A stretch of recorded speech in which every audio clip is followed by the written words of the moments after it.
Rouget poêlé, aïoli de patates douces et gingembre. Un petit goût de Provence pour cette recette légère et très facile à réaliser. Cette recette de William Ledeuil, chef des restaurants The Kitchen Gallery et le KGB à Paris, vous sera présentée par Pierre. Comment choisir les plus beaux rougets Là, il faut faire confiance à votre poissonnier. Il faut aller choisir une poissonnerie, je dirais, reconnue et réputée pour sa qualité.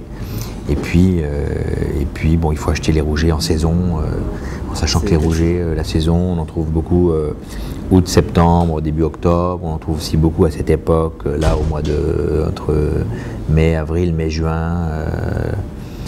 Si vous pouvez avoir des rougets de roche, c'est encore mieux. Donc ce qui est toujours très important, c'est toujours pareil, la qualité extrême, parfaite du poisson. Donc il faut aussi faire confiance au poissonnier pour qu'il nous fasse des beaux filets. Exactement, voilà. Sans arrêt, il va vous demander quand même de... Il va vous les lever. Ouais. Et alors la petite astuce, c'est d'avoir une petite pince à épiler en fait.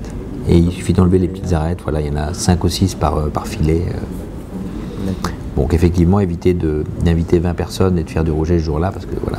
Mais pour 4-5 invités, ça va. D'accord. J'ai vu qu'il y avait 2 sortes de patates douces. Oui. Une avec la chair blanche et une avec la chair un peu plus rose. Oui, orangé. Donc orangé, donc c'est laquelle en fait qu'il faudrait utiliser Alors il faut, pour faire ce condiment, il faut prendre la patate douce orangée, parce que c'est la moins farineuse des deux. D'accord. Voilà. L'autre est exactement, on a quelque chose de plus fluide, de plus onctueux pour l'aïoli, alors que la blanche est très bonne en goût, mais plus en tant que légume, parce que sinon elle est beaucoup plus farineuse. Et pour prendre une bonne patate douce à chair orangée on les trouve facilement en fait. Voilà, il y a une variété, c'est à peu près toujours la même qu'on trouve partout.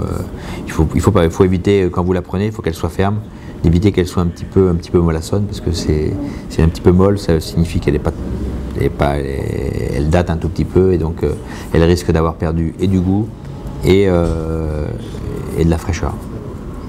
Et si elle s'écrase très très facilement en purée, ça veut dire que la patate douce est cuite et vous êtes prêt pour terminer l'aïoli. Et il faut laisser des morceaux un peu ou, non, je préfère que là qu'on ait quelque chose d'extrêmement lisse. Oui. Donc le mode de cuisson est assez rapide en fait. Il suffit de les faire saisir sur la peau, très rapide. Voilà. Ouais. Donc il faut une poêle. Une poêle anti-adhésive. Limite neuve. Complètement neuve. Voilà, on ne met pas du tout de matière grasse, on la fait chauffer assez fort. Et puis après on pose les filets de rouget, on baisse le feu. Parce que c'est mieux. Très vif ou Feu très vif au départ, bien chauffer la poêle, et après une fois que les rougets sont dedans, c'est de baisser un petit peu l'intensité, parce que en fait ça cuit trop fort et ça brûle un peu la graisse du poisson, qui donne, moi j'aime pas tellement le parfum de graisse cuite des poissons. Donc après on baisse le feu, on cuit plus doucement. D'accord.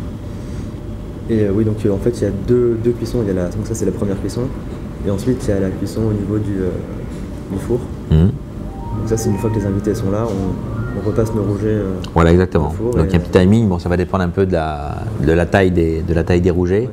Mais en général c'est alors pour les recuire, effectivement on les passe sous le grill, et je veux dire, bon, 2-3 minutes à peu près suivant la taille, ça permet justement de les terminer.